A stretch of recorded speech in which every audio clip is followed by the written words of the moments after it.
Hello friends, നമുക്ക് ഇന്ന് ഉണ്ണിയപ്പം ചുട്ടാലോ? അതിനായി നമുക്ക് ഉണ്ണിയപ്പച്ചട്ടി എടുത്ത് എണ്ണ ഒഴിച്ച് ഒന്ന് മയക്കിയെടുക്കാം. കുറച്ച് പച്ചരി, ഏകദേശം 2 കപ്പ് പച്ചരി വെള്ളത്തിൽ കുതിർത്താൻ വെക്കാം. ഏകദേശം 4 മണിക്കൂർ വെക്കണം. പച്ചരി വാർത്തെടുത്തത് ചെറിയ ജീരകം, ഏലക്കായ, ഉപ്പ് എന്നിവ ചേർത്ത് പൊടിച്ചെടുക്കുക. മിക്സിയിൽ 2 കപ്പ് അരി പൊടിച്ചതിലേക്ക് 4 ചെറുപഴം മിക്സിയിൽ അടിച്ച് അതിൻ്റെ പൾപ്പ് ചേർക്കുക.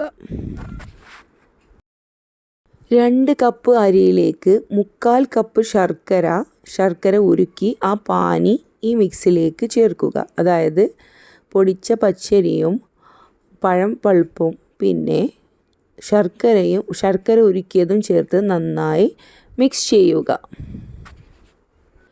ഒരു ഫ്രൈയിങ് പാനിൽ നെയ്യ് ഒഴിച്ചതിന് ശേഷം തേങ്ങ കൊത്തുകളാക്കി അത് ഫ്രൈ ചെയ്ത് എടുക്കുക. ലൈറ്റ് ബ്രൗൺ ആകുന്നത് വരെ ഫ്രൈ ചെയ്യുക. ശേഷം ഉണ്ണിയപ്പം മിക്സിയിലേക്ക് കരിഞ്ജീരകം ഒരു 1/2 സ്പൂൺ ചേർക്കുക.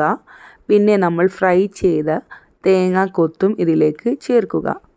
എന്നിട്ട് നന്നായി മിക്സ് ചെയ്യുക.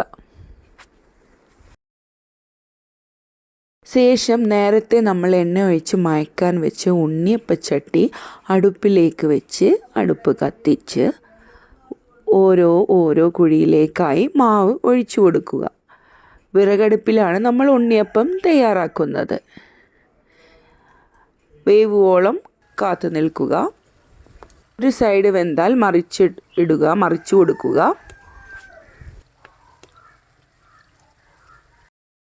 നല്ല ടേസ്റ്റി ഉണ്ണിയപ്പം ഈസ് റെഡി.